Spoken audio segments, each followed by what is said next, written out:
Hello, I'm Jeffrey Holmes. I'm going to be discussing organizational culture and current directions and culture and some of the difference between a centralized and decentralized organizational structure. Okay, so organizational culture is a system of shared values and beliefs that guide the behavior in the organization.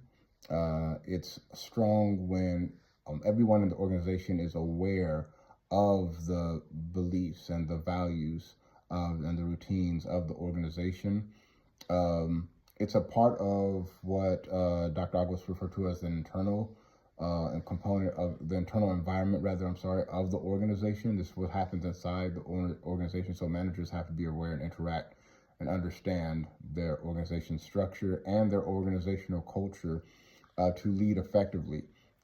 So a strong culture is when everyone can communicate and share and define what it is, and they understand what it is. And so each organization has a different type of structure, okay?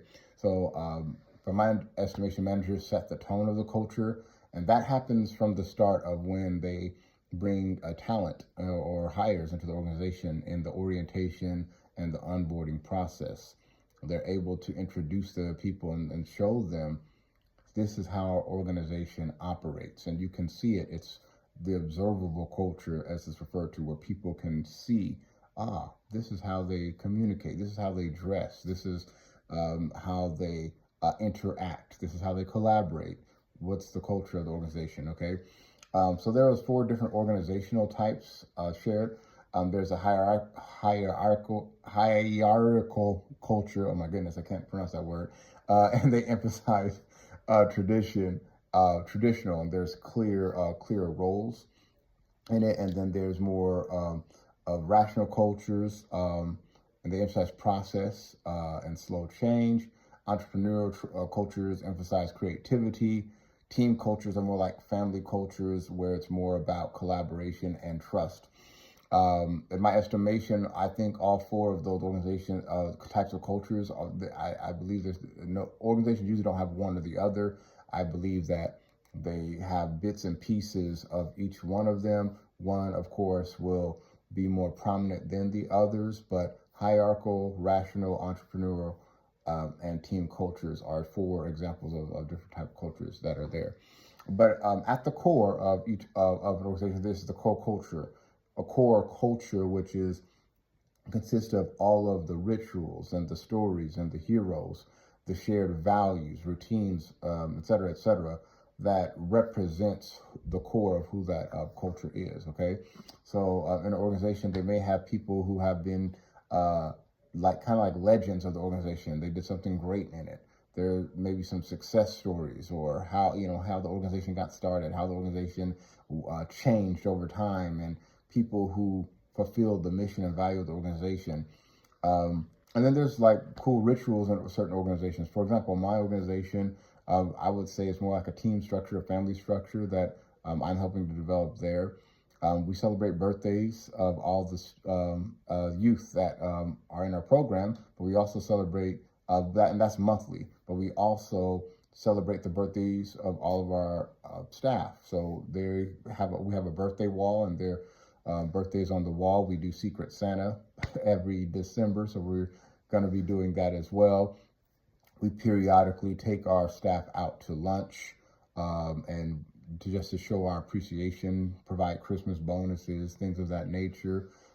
We go on outings together. Being the nature of our work, we oftentimes participate in all these awesome outings and field trips and things of that nature. So we have a family culture, I would call it a team culture.